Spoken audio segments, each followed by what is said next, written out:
How did we start these again? Dude, we're out of practice with these. It's been so long.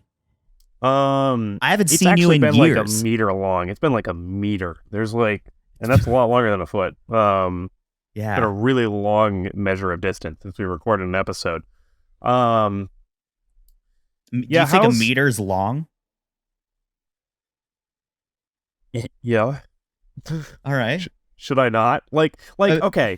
You got two like standard, like, this is the unit of measurement that's like the full stick, okay? You got a foot, and then you've got a meter. And a meter is like 3.3 or something feet. Don't quote me on that. Yeah. And I'm not going to go to Wikipedia because this isn't relevant to the episode.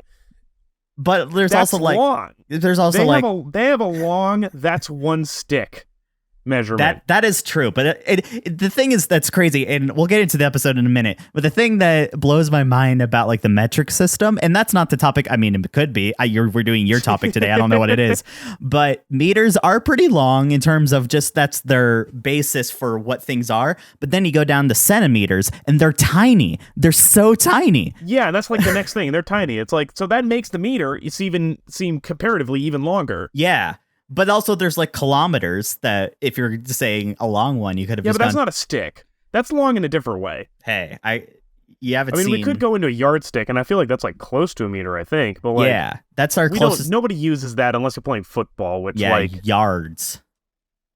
Yeah, nobody gives a shit about using yards except for unless you're a football player. And I don't know about you, but on this podcast, we do not give a fuck about football. That's why we say it at the end of every episode.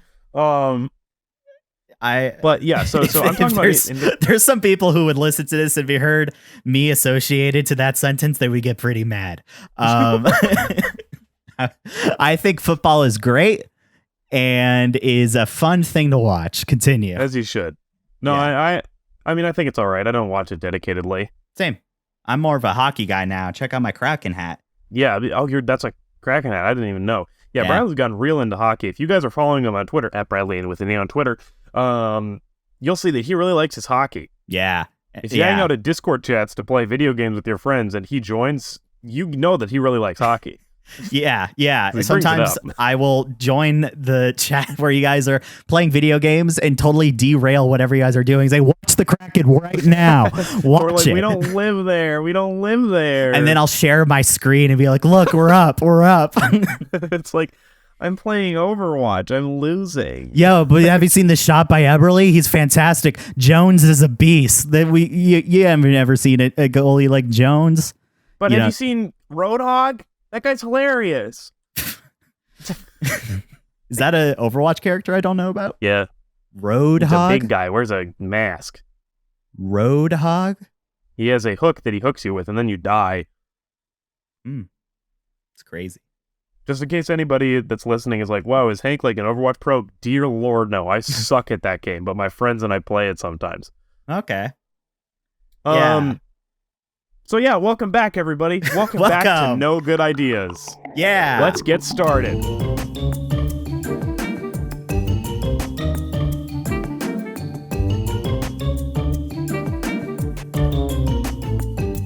That's where the intro would come in. Yeah, this is where the...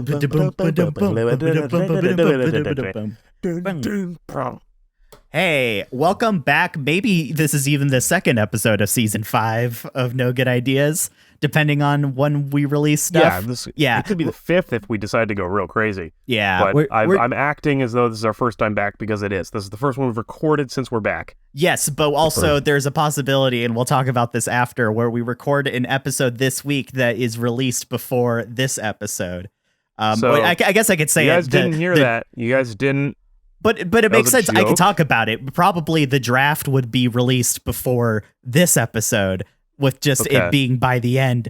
I see. Yeah, you see what I'm talking about. Yeah, that's right. But we got something later. We got something fun later. Well, you guys remember from last year. Yeah, no. But the thing is, it wouldn't be later. It would be before this. We got something fun that you guys already heard. Exactly. You already thought it was hilarious, and you had a great time. And you think that I sound like a real stupid head now for acting like it doesn't exist yet.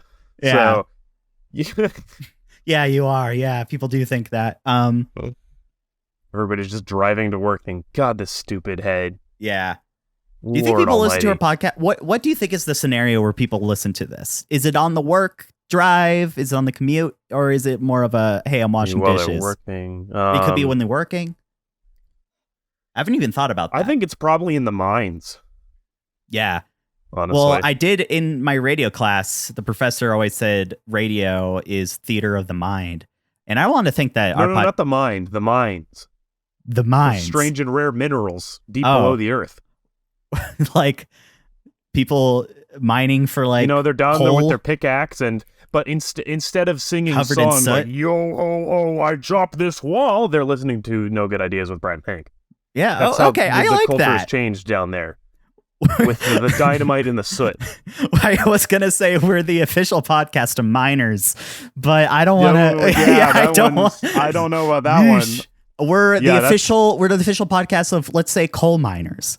There we go. And That's there's better. nothing bad about coal mining, and it's great, and it's gonna go on forever. Anyway, People in West Virginia, we love you just like you love us. we love West Virginia. We love it. I mean, it's pretty. Hey, check out. By the way, check out that canary. See how that canary's doing. Anyway, Yeah, he's our friend. But that was a today really we're good not joke. talking Anyway. about something. We're not talking about something deep underground. We're talking about something the very opposite, Oh, up in the sky. whoa. Now, this is not the first time that we've talked about aerial things on this podcast. I think most notorious in my mind was the Balloon Fest in Cleveland. Yep. Cleveland, Ohio. 89? Yeah. Yeah, Nice got job. it. I'm getting it.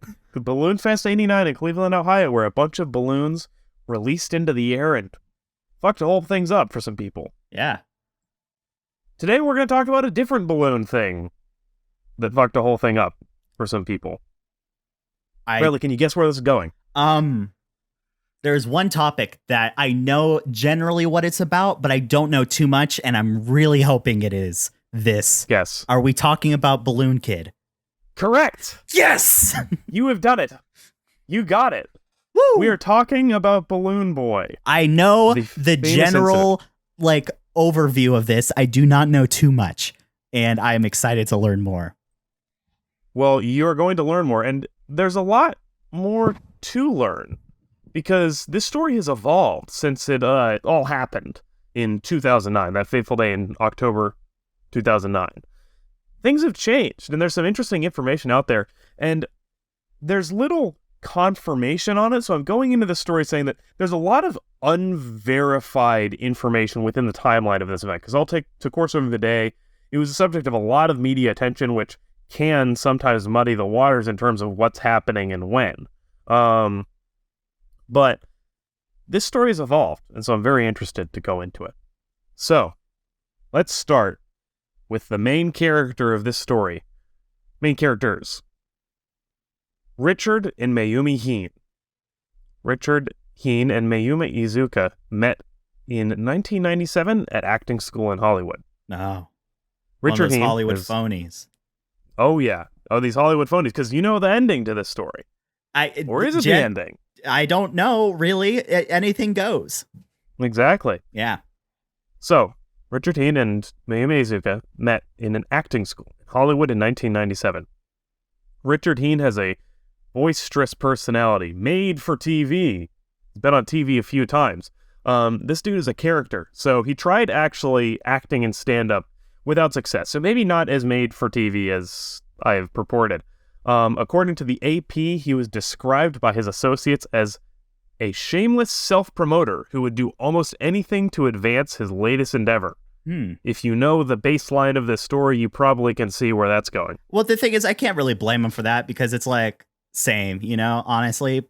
When you're in media, sometimes people do kind of wacky shit to get some attention to themselves. Yeah. And it generally works. It works quite well. It's a known tactic that people use, especially nowadays on YouTube. Especially on YouTube. I'm assuming, TikTok, that's definitely a thing. Oh, yeah. People go crazy on TikTok. Yeah. Speaking of that, I was watching, not really watching, but I kind of I'm interested in who Mr. Beast is, because every video. That's so funny. I actually watched a Mr. Beast video for the first time a few days ago. Because it's like, respect to him. He's like building a media empire, but his videos are just so insane. They're insane. I can't watch them. So the editing is atrocious. The editing is atrocious. It is. I was watching actually a video from one of my favorite YouTube channels, Feature Man. This man is like in his 80s, and he is the nicest, sweetest old man who is just experimenting with visual effects and telling you how to make low-cost, good meals for yourself on your own. I want this. Like, his favorite video that I've made is eating a watermelon with my clone, where he eats one half of a watermelon and then recorded a video of himself eating the other half next to him and then put them together and talks with himself. It's wonderful. I think I've seen that one before. I didn't know. Yeah, it's his most famous one for sure. But he's a wonderful guy, and he just did a reaction video to a Mr. Beast video, and I couldn't even watch the reaction video to it because the editing. Yeah, I'm just sitting there like, shut up. Shut up. I don't want so fast. Stop. And the content of it would be really good if it was edited to have any element of suspense. It is just payoff. And I'm like, I want something to build up here. Yeah. Thank you. Exactly. It's just a feedback loop of just like payoff. Yes, absolutely. So yeah, Mr. Beast, we're coming for you. Setup ever. It's just like him, like, today I'm giving money to blank. And then it's like a bunch of people just going, I have 7,000 8-year-olds running around, and one of them's going to win 20,000 cars. I have put a pile of bricks in the middle of this room, and there are 38-year-olds, and whichever one of them leaves the room gets $80 million. I have planted 40 landmines in this public park, and the last one... They're all like that. I have put 40 plastic explosives that I made myself in the ground in this room. None of our contestants know that. And the last one to survive wins 10,000 houses. That's it. Oh, 10,000 houses. I thought you were going to say 10,000 dollars. I like the idea that's like his most deadly one. Like $10,000. That's it. Whoever wins this gets a free box set of the Marvel Infinity Saga used off eBay. I have one last slice of pizza. Whoever can... Jeez. This is a pizza party slice, mind you, so it's really thin, but it's still there. It's kind of warm. It's the one where it's one slice of pepperoni can't fit on it. It's like cut. I recently had a gold, so I think that some of my laughs are going to sound really extreme here. Yeah. Oh my god. Okay, fun tangent. Anyway. So, and I am like 8% into my notes. Sorry. Richard Heen is... Hey, it's a podcast. We're supposed to talk about things. It's fun. Richard Heen's done a lot of stuff. This dude, he's interested in storm chasing. He's ridden a motorcycle into a tornado and allegedly flew a plane around the perimeter of Hurricane Wilma in 2005. Wow. In videos that I've seen some of, he has a loud, boisterous demeanor. And in some home videos, angry. Becomes important later. Actually, in fact, a domestic violence investigation was launched into him after his wife Mayumi was seen with a mark on her face, but no charges were filed. Okay, whoa. So he regularly involved his children, named Falcon, Bradford, and Rio, in his activities, including storm chasing and UFO hunting. They were also around his inventing work, which he promoted with similarly boisterous behavior. Some of the videos that I've seen of him promoting his work are insane. Like, talk about, Mr. Beast style payoff. Like, just like him constantly like, I made a truck with a toolbox on it, and then he pretends to like hump a lamppost next to him. Like, it's kind of like, I'm talking like that kind of shit. Jeez. Like, bonkers. So, as I said, he's a character and he likes to be on screen. Him and Mayumi were on Wife Swap twice. Actually, once because they were on the show. This is a popular reality show from the 2000s. Maybe it continued longer. I don't know. I never watched it. That could honestly be an episode of our show because it's an insane show. Straight up. Yeah, probably could. They actually returned for the 100th episode, chosen as a fan favorite. Wow. Yeah. So this guy's personality has at least some degree of magnetism if he was brought back onto wife swap. Holy shit, that's got to go on the resume. Yeah. I've been on wife swap twice. Take my wife, please. I really like to switch her for other ones. Yeah. So on his time on the show, he expressed belief that humanity descended from aliens. He also talked about, launching homemade flying saucers into storms. Keep homemade flying saucers in your mind. He actually had developed an unsuccessful series that he tried to pitch to channels with no success called The Science Detectives. Is that right? It's not just a scientist? I thought it was called something else. Did I write this wrong or something? Well, hold on. Go into Wikipedia. No, it was called that. Okay, never mind. That's a terrible name for a show. You're right. Yeah, The Science Detectives. Also, that's just Mythbusters. Yeah, I get... Except it probably would have been a lot worse, because he said he wanted to make documentaries to investigate the mysteries of science. I don't know if this guy's the authority I want. The mysteries of science. All right. Gravity. So, what's up with it? I mentioned this. Magnets? Yeah, what is up with gravity? This guy wanted to defy it.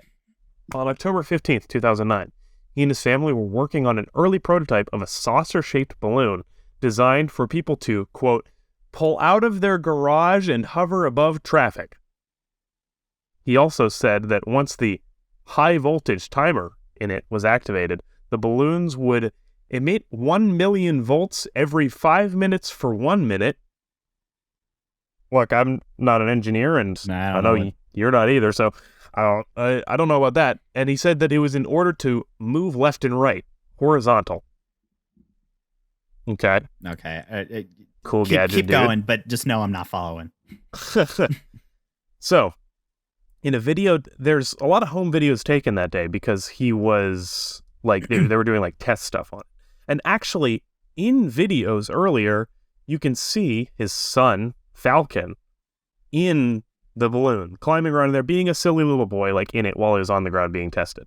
Mm-hmm. Silly dude. All right, he's in there, but they're taking a video of it. And they were apparently, what seems to be the intention was that they wanted to do a tethered launch of the balloon. However, it starts to fly up and you can hear Richard and Mayumi and whichever son is filming say, wow, like, oh, here it goes. And then it keeps going too high. And Richard immediately explodes, yelling at his wife about, you were supposed to have the fucking tether down. Like, apparently she was supposed to have the tether and it did not have the tether. So it goes up into the air. He goes into a full rage, screaming and cursing at his wife, and then starts kicking the wooden framework that it was being built on. The video that I could find cuts off there. But at some point afterwards, one of the kids suggests that the son Falcon was in the balloon when it takes off. Which, your child is in this balloon. Holy shit. Yeah. Parents panic. First, they call the Federal Aviation Administration. What does FAA stand for? Probably aviation. That's one of those things where it's like I haven't realized that I haven't thought about this. Okay, yeah, it is aviation. One of those things I want to get right. What is that one agency about aviation? What does the A stand for? Aviation. Yeah, that's it. Like, I don't know. Maybe it's aircraft. I don't want to sound too stupid. But it was just FAA in my notes, so verifying it. But they called the FAA about the fact that there was, an airborne object that had their son in it. And then, so the order of which these calls happened is disputed in both legal records and like what people have talked about, what they've talked about. So I can't confirm any order these were called in. Then they called Denver NBC affiliate KUSA. They called KUSA to track it with helicopters and then called 911, or maybe they called 911 first. As I said, it's disputed. The balloon flew for 60 miles, being tracked by helicopters and quickly gaining media attention because they called the news, and then eventually touched down around 12 miles northeast of Denver International Airport, where it was found by rescue teams who eventually got into it and found there was no boy in it. Whoa. Quickly, the worry people came up to first was that, oh shit, he fell out. And there was actually a picture that circulated with the balloon in the air in the distance with a black dot below it. insinuating that maybe that was a picture of the boy falling out. Oh, So this launched an even larger search and rescue effort. No Good Ideas. We'll be right back.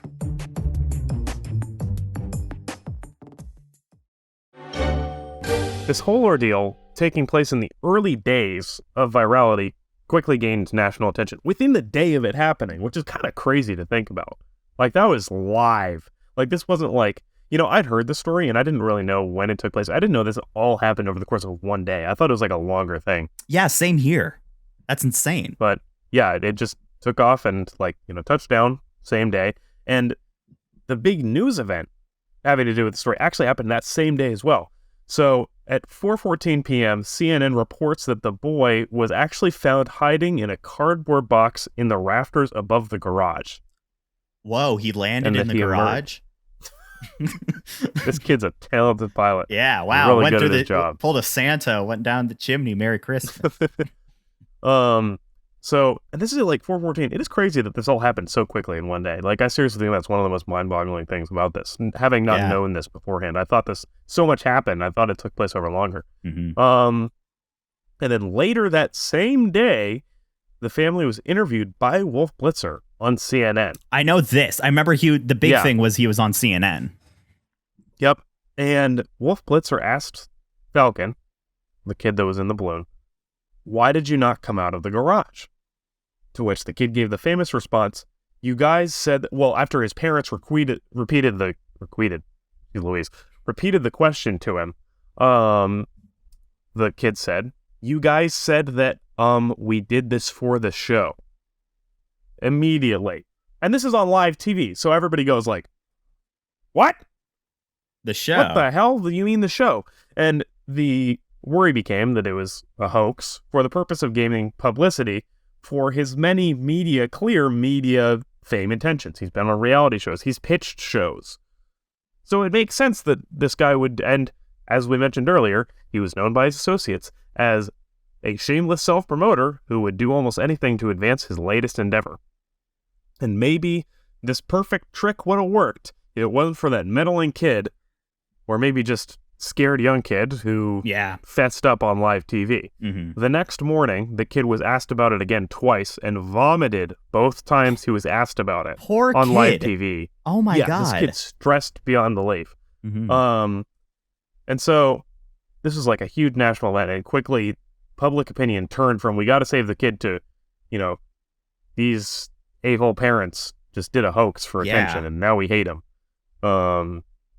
So in the end, charges were filed, and on November 13th, 2009, so a couple months later, Richard Heen pleaded guilty to, not a couple months later, that's less than a month later. That was fast. Wow. Again, this is crazy how fast this all happened.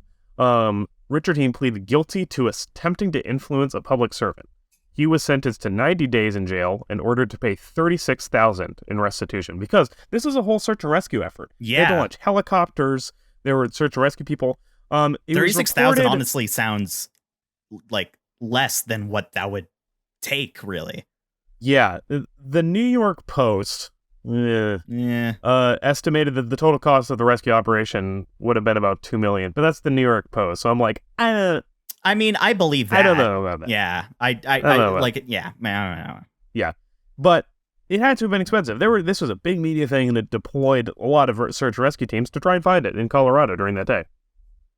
And created a big, in the eyes of the nation, this huge emergency. So he was ordered to pay $36,000 in restitution, and Mayumi Heen was sentenced to 20 days of weekend jail. So the kid fessed up on TV. They pleaded guilty. They got their sentence. That's the end of the story, right? This was the bad idea here, was trying to stage a weird little story that captured national attention for attention. Yeah. For the national attention. But you're saying this like there's something else. Yeah. So there's been interesting developments in the story where after this conviction and the legal proceedings of this, Richard Heen and eventually Mayumi Heen have maintained their innocence and said that they made the guilty plea under pressure of Mayumi's deportation. and their family being separated from one another. All right. Eventually, a well-known YouTube channel, The Internet Historian. Have you ever watched any of his stuff? Yes. He made a video about this and was the first person to kind of be like, hey, they've maintained their innocence, and it seems like there might have been some justice system fudgery in the guilty plea. Whoa. As well as in the story. And actually was immediately contacted by Richard Heene, who sent him this 30-minute video that is now on the Internet Historian's channel of Richard Heene talking about him maintaining his innocence. My goal was to watch it before watching this episode, but I didn't get a chance to because I spent all the time making sure that I had all the facts straight in that part of the story. I'll link. How about I link the video in like the show notes, so if people want to. That would be great it. because this it's super interesting that it's like he maintains his innocence and says that it was like, you know, kind of a miscarriage of justice on his hands, which of course, like you know, you can take that with a grain of salt. You can take anything here with a grain of salt. As I said, there's a lot of unverified information here, but the maintained narrative by him seems to be that they legitimately thought their son was in the balloon because they couldn't find their son. And it seems that the son was hiding up in the attic because the dad would get angry and scream.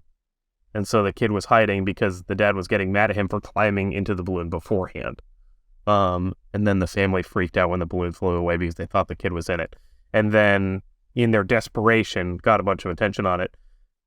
The kid had a weird, like, excuse for why he said they did it for the show. It was a little strange and almost racially charged, really weird.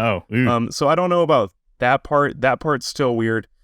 I'm trying to be very clear that it's like, I am not trying to take a side here because so much of the information is so fuddled. Right. But there's recently been a little bit of change in, because like most people, it happened, it was a hoax. All right, they forgot about it. But recent public information about it seems to be about how he's maintained his innocence, and actually was interviewed on, I believe, I can pull up the video, which channel? It was one of the BCs. BC? Like, you know, ABC, NBC. Gotcha. I've just never heard it said like that. Yeah, I don't think anybody's ever said that, but yeah.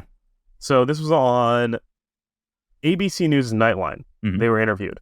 And he's really adopted the Internet Historian's kind of take on this as like his like public kind of push for redeeming himself in the eyes of the public. And in the interview, he was wearing a shirt without sleeves, not a pretty shirt, does not fit well, doesn't look where's oh shoot, where'd it go? Let me get the verbiage of his kind of crazy shirt he was wearing during the interview, where it says search truth Internet Historian Richard Heene. So he's really adopted, like he was wearing that while being interviewed by ABC. A shirt with that text on it. So he's really adopted this kind of push for redeeming himself in the eyes of the public because he claims that he was slighted by the justice system. So, bad idea or strange experiment and response gone awry? I really hate, I'm not going to say do your own research because that's become tainted by people going on Facebook and discovering that, oh, science isn't real. But, look it up. Yeah. Look it up. It's an interesting story, an interesting twist in the story that I didn't know about. Yeah, I had no idea about this. Yeah. So that's the story of the Balloon Boy. Whoa. Seemed pretty cut and dry based on a weird on-air confession, and maybe it's different per what's happened afterwards. Yeah. Ooh. So that's today's Not Good Idea. Yeah. Jeez. That the only thing I knew about this going in was that one of my favorite comedians, Demi Adijuibe, wrote an entire song called "The Ballad of Balloon Boy." Interesting. And it was a full song from like his perspective or something. It was really good. You should look it up. Yeah. But yeah, does the song go into it all, like kind of the perceptible like panic this boy was in and the immense pressure that was put on him by the entire country for like 2 days? Exactly. The things that blow my mind about this, one, the fact that it was all over like a day. Yeah. The initial part was insane. What so was much like? happened. How recent has like this been going on? Like the looking into this case. I mean, this interview was in October 2019, so it was 10 years God. after the incident. Wow, that's a lot sooner than I thought it was. Yeah, so he's still on this because I mean, it's affected. He said that it's affected his inventing business, where like he'll have somebody interested in his invention, and then it'll fall through because you're that guy, right? So yeah, it's real interesting. Huh. That's all I have to say. Huh. Just It's one of those stories that kind of is. It's like because it seemed really straightforward. Yeah, and I don't want to say anything more about it because I don't want to take a side either. But I'm gonna do exactly. I'm gonna do like, a little. I really can't like this Richard Heen guy seems like a very interesting character. Yeah, like to put it lightly. Do things happen in the justice system that go wrong? Absolutely. Mm-hmm. So like, it's very, as I said, like fuddled. It's kind of up in the air. So yeah, but an interesting story nonetheless. More interesting now that it's like, yeah, totally. What's going on? So I'm gonna do my own with research on that. I think it's time to return to our end of episode segment. Good idea, bad idea. Oh my God, it's back. It's back. It's back. And you guys have heard it a couple times already, and it's not that new of a thing because we've already done a couple episodes in this season, for sure. Yeah, totally. It's really, totally. Well, it's actually just been one episode. See, here's the thing, Hank. Or so one or two. I think it's just one. I don't know. Yeah. Hank, do you want to go first for this good idea, bad idea of the week? I'll go up first. I'm very excited about my good idea, bad idea this week. And my very good idea is watching Guillermo del Toro's Pinocchio on Netflix. Watch it. Is it good? It's so very good. Wow. So you might, if you saw my Letterboxd reviews, I gave it 5 stars. Oh, wow. Okay. Is it actually a 5-star movie? You're probably gonna be like, then why'd you rate it this way? Do I actually think it's a 5-star movie? No, it definitely has some flaws. But it is a movie I love very much. So yeah. I give it 5 stars. Hey. Totally valid. Basically, this movie is a stop-motion, long-time project from acclaimed director, well-known creature director, who loves to make movies with strange creatures, and that is no different in this one. Guillermo del Toro. Mm-hmm. And it went to Netflix. It was in theaters for a little bit. Didn't get to see it there. Kind of wish I had, but I had just seen Glass Onion, and movies are expensive. You saw Glass Onion? I saw it in theaters, yeah. Is it good? Oh, it's very good. That's another good idea. I'll just throw this one there as a bonus. Glass Onion, that's going to be on Netflix too. Very good. I'm planning on trying to convince my family to watch it over when I'm back home for Christmas. So Do it. That's what I actually saw it over Thanksgiving with my whole family. It was a blast. Nice. Awesome. The movie rocks. But this was a long-term stop-motion, like, passion project of Guillermo del Toro's. And you can tell it's a passion project because it is gorgeously animated. Mm-hmm. The character designs are incredible. He very much focused on making sure it was a very, like, fit, like, there were imperfections to the stop-motion. Like, it wasn't smoothed out with CGI. It's rough, and it's, like, and you can see that it's physical and see how it's done. And I love that so much about it. And in all of the press work, he has very much emphasized that animation is art and not something just for kids, and that this movie is no different. And I so agree, and as an animator, that's so important to me that somebody is going out and trying to, like, a lot of his press work was him going on to news interviews, having one of the puppets, and talking about how difficult any little motion is to animate. And how this isn't just some kids thing. This is a real art form that's real challenging and takes a lot of effort and control and care. And I love so much that he's been doing that for this movie, and that he's trying to communicate this isn't just for kids. This is an art piece, and it is film. It's not a genre. It's treated as a genre by the public. It's not a genre. It's a medium. I love that he's doing that. So go watch that movie. Support that movie. It's #1 on Netflix as movies right now. Hey, it is great. So and it's awesome. Nice. It's also like, and in terms of personal bias, it like takes a big focus on death as a concept, which I always find really interesting in movies. So it was just beautifully animated, focuses on death. Talks about animation being, a medium, not a genre. Movie's made for me. I love it, so you should love it too. Go see it. Dang, I might watch that. That sounds really good. You should. There's a musical, the reason I said there's some flaws, there's a little bit of a musical aspect that sounds weirdly auto-tuney. I don't know what was up with it, but yeah, it was a little strange. But otherwise, like if that had been removed, I think, and I don't like musicals that much to begin with. If that had been removed, I would have been like, perfect movie, let's go. So watch it. I like musicals, so maybe it'll be more. So there you go. Yeah, maybe you'll enjoy it more than me. Yeah.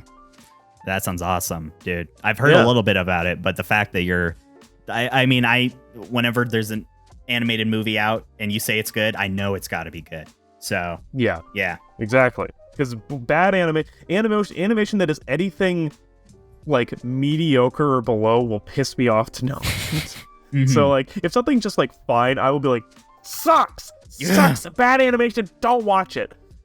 Frozen 2 is the best example of this. Super. I liked Frozen movie. 2. I thought it was fine. That movie pissed me the F off, man. What? I do not like that movie. Have I not complained about that movie to you? I don't think so. What do you think of the original Frozen? Gosh. Oh, I like the original Frozen. I think even it's a good with movie. its half act, the third act problems. I do really hate how it introduced Disney to the idea of twist. Well, maybe not, but like really proliferated twist villains. I hate that. I want to see crazy, dastardly evil characters that are evil for the sake for being evil. That was in Pinocchio. That was great. Nice. The villain character design is so good in that. So good. But Frozen 2, there's a few things. Do you want me to launch into my mini Frozen 2 rant? Okay, I'm gonna time you. I'm gonna give you exactly 60 seconds to go off on Frozen 2. I'm gonna do a timer on my watch right here. And your time starts now.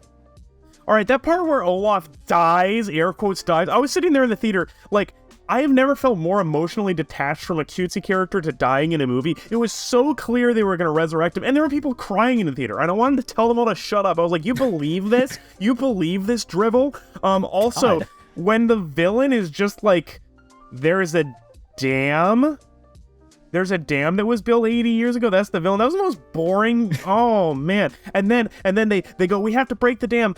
But if we break the dam, we have to break the dam to save the forest. But if we break the dam, it'll destroy the city of Rivendell. All right, a consequence. I'll take a consequence in this movie. But then when they break the dam, the water is flowing down to destroy the city. And then there's like some sparkles and it dissipates. And they go, why didn't the water, that huge volume of water that was just released, destroy the city? And then Elsa says, the river decided not to.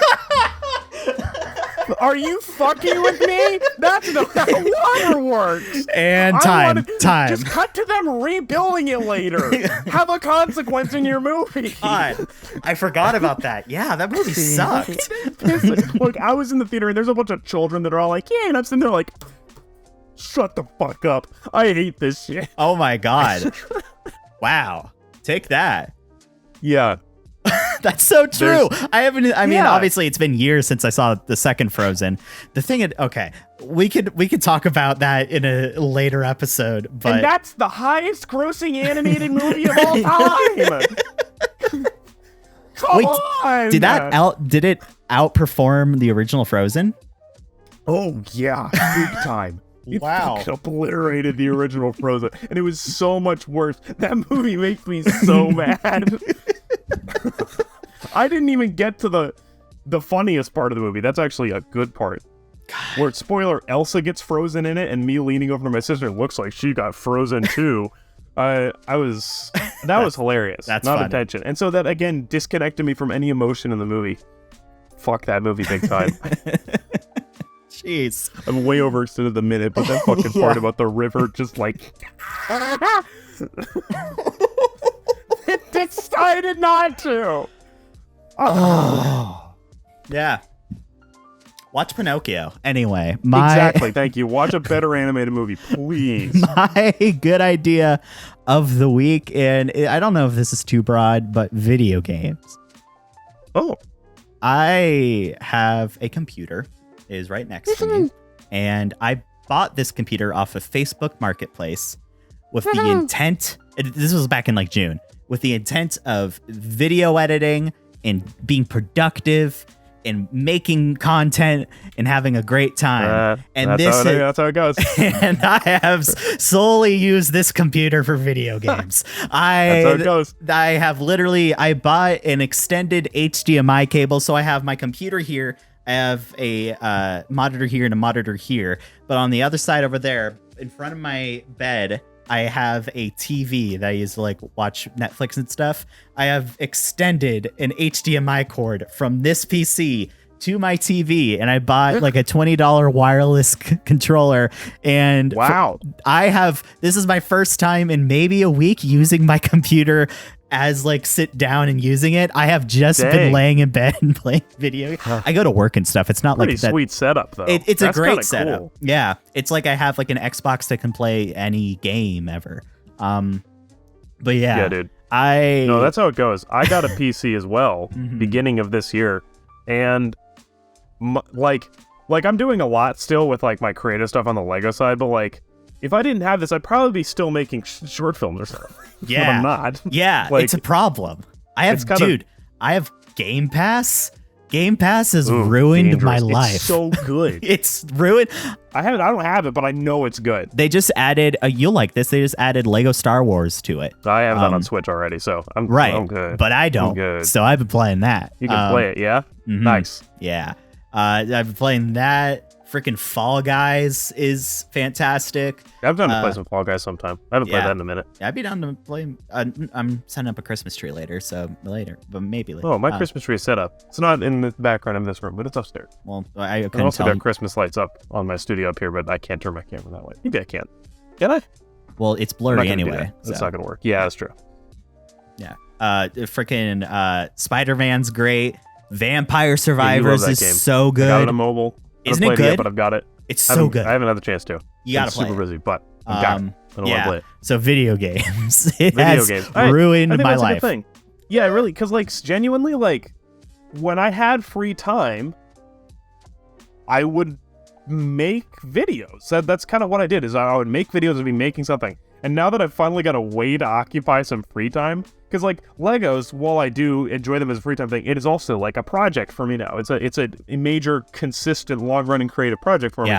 But like, so I consider that to be a creative project now. But like in terms of just free time doing stuff, it used to be I occupy it by making an animation. And I do that for work, and I make videos for work, but on my free time, I haven't made any films in a while. Even though I've got this script that I love, and I've got visual development for it that I love, but I just haven't done it because I can play Grand Theft Auto. Yeah, it's just there. Run into another car, and then play Overwatch and fight the guy with a hook as a big gorilla with a laser shield. Yeah. You know? As soon as I'm like, oh, I have this great idea for a nice little video I can make, Steam's like, hey, we have a sale where everything's free. And I'm like, all right, sweet. I'll download everything. They do some insane, like, there's like those sale packages where you can get like 450 games for $5. I got, it's like, you're never going to use that. I got the Steam, but why wouldn't you? Like Valve deal, where it was $5 and it's basically every game that Valve has ever made. And so that's like Portal, Half-Life, Fortress? The classic Team Fortress, and then like, what is it? Like Left 4 Dead or whatever is the game. I'm probably not going to play it. Those are like good games. They're good games. They're older games, but for $5 for like, I don't know, like 20 games. Yeah, I'll do that. Yeah. Anyway, so yeah, video games. Alrighty. Well, speaking of video games, you can find my work at youtube.com/HankFarr. Check out my video game, Little Brother's Turn, on the Steam store. And check out my Lego building work at Faraway Bricks on Instagram, where I build Lego, do set reviews, and much more.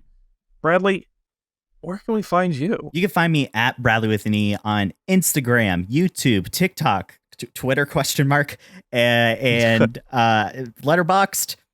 I'm not even going to say Cameo anymore. I deleted the app. Don't even try to pay me. Don't even try to give me money. You can also go to... Do not dare give me money, lest I throw you in the pit of quicksand. Yeah, what he said. You can also go to Brad.rocks and see everything that I've ever done, forever. And there's probably something else that I should Where can plug. they follow the podcast? You can follow the podcast at No Good Ideas Pod. We were briefly verified with Twitter Blue because I wanted to try it out, and then did they remove the verification? I canceled it. Because there's nothing with Twitter Blue. Another it's bad just idea. The blue check mark. Yeah, it's just the check mark. Everything else is like coming soon. There's nothing else. You're just paying to be verified. They say they're going to revamp it. I don't think it's going to work, but that's just me. But you can follow us on there for the time being, on Instagram and TikTok. And maybe this will be cut out if I don't get to it, but we're trying something new where you can watch this show. And I have a on YouTube account. Look up No Good Ideas with Brad and Hank on YouTube. I'll probably have a link thing set up by the time this is up. Yeah. But watch this on video. Watch it. With our really, I would hardly call these studio setups. These are our rooms, but yeah. Or, not even my room. This is a basement that I'm recording in. So, well, it's in my house. Never mind. We don't have fancy studios, but you can see our beautiful faces. Yeah, you can see us. Watch me gesticulate exaggeratedly as I discuss angrily how much I hate the movie Frozen 2. Yeah, man. If you are listening to this, you got to go back and watch that, man. His face was red. It was crazy. Genuinely, it was. Yeah. I was like beet red angry. Yeah. I hate that movie. Mm-hmm. Anyway. So, thank you for listening. I guess it's time that we once again do our famous intro where I talk about that thing we don't give a fuck about, football. Woo! Go Crack. And there we stop recording.